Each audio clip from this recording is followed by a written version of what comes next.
Hi, Dawn Lewis here for Kindred Stamps, and today I've taken over the YouTube channel and I will be creating a box card for you. And it's not the box card you might have been thinking of, it's a little bit different, using the set called Inseparable Friends. It's this adorable little fox and this very cute little puppy, and I'm going to be stamping them out using Memento Tuxedo Black ink. Now, at first I did this because I expected to colour with Copics, and then I thought, you know what, I'm going to mix it up today and colour with pencils. So I could have stamped with Ranger Archival Jet Black ink.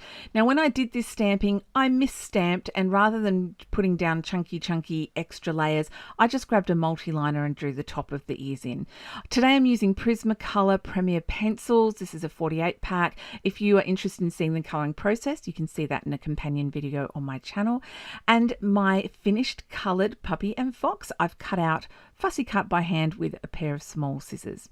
For the box card base, I'm going to start with a piece of card 11 by 8.5 inches, and I'm going to use my trimmer, just the channel there and my bone folder, to score at 2 inches, 3 3/4 inches, 4 1/4 inches, and 9 inches. You can see that all on the screen and on my blog.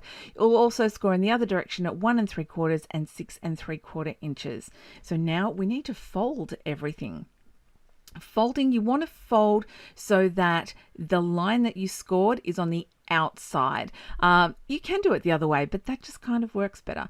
Reinforce all of the folds using your bone folder, and now it's time to take away the excess. So each square that's on the corner, so on all 4 corners, you're going to trim that away. You're also going to cut into the next one. So this is going to help us create the flap. So it's up to you whether you trim all the way across, then cut out the square, or cut out the square, then trim all the way across.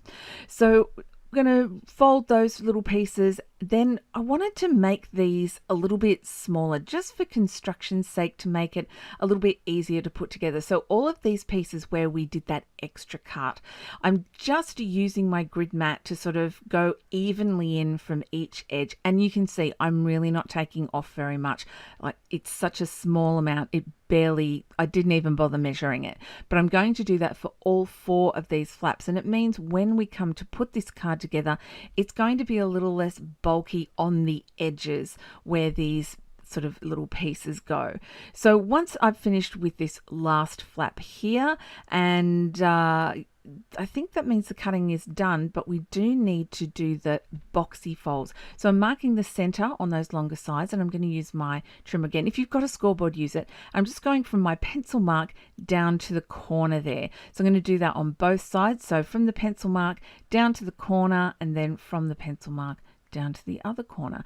Fold those, reinforce them, and now we're ready to put our box together. Now, in hindsight, you could, I do say you could decorate this before you put it together, but you kind of need to put one together first to know where you need to decorate, if that makes sense. So you can sort of fold it all in together, and that's how it opens up.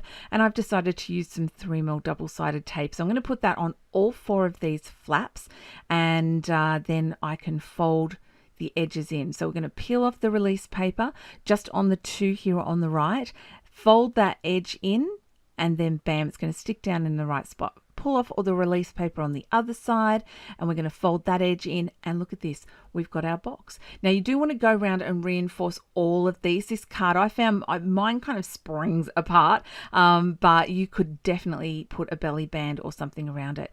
I was choosing papers, and I remembered I had this. It's a Limelight paper pad by Kaisercraft, and it's kind of like a tree, like the woodlands, and I thought it was perfect to go with Inseparable Friends.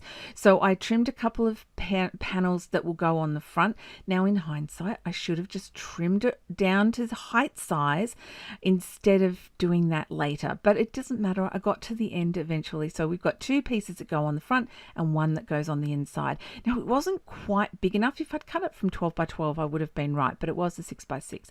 So I've cut some extra cardstock. This is just a scrap from my stash, and I cut a couple of circles, a 2.5 inch circle and a 2-inch circle, I think it is, and I've just put double-sided tape on everything. I'm going to put down my mossy insert, and you can see it doesn't quite go all the way to the edge. So I've got a strip of dark brown cardstock which matches the ear of my puppy, just to give it a little extra pizzazz. It's a design feature. It's not a mistake. It's totally a design feature. And I'm going to put those mossy panels on the front. So this is the outside of the card, and it doesn't matter which way up it is at this point. When I stuck down my cardstock, this is a grain in it, this dark brown cardstock, so I made sure that it was up and down.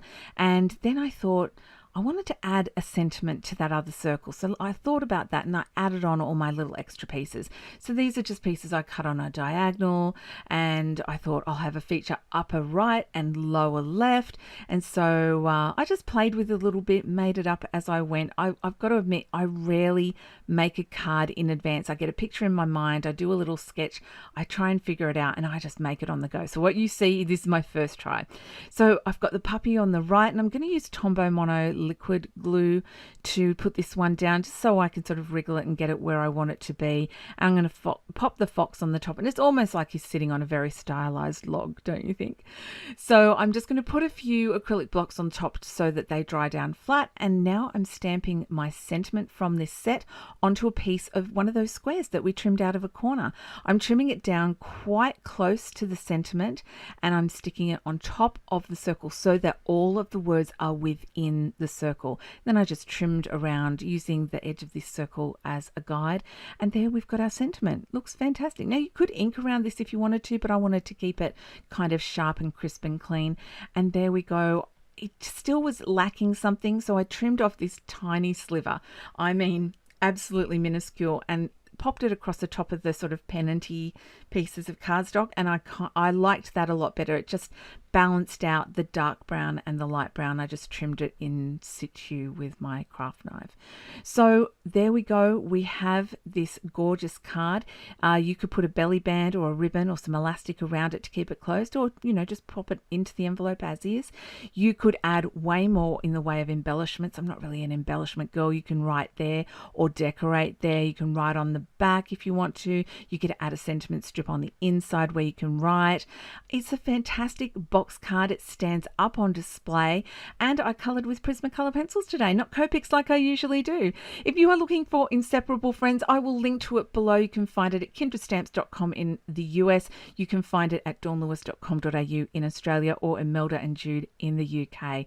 Thank you so much for joining me. I hope you enjoyed this project. I do hope you have a very crafty day, and I will see you next time. Bye for now.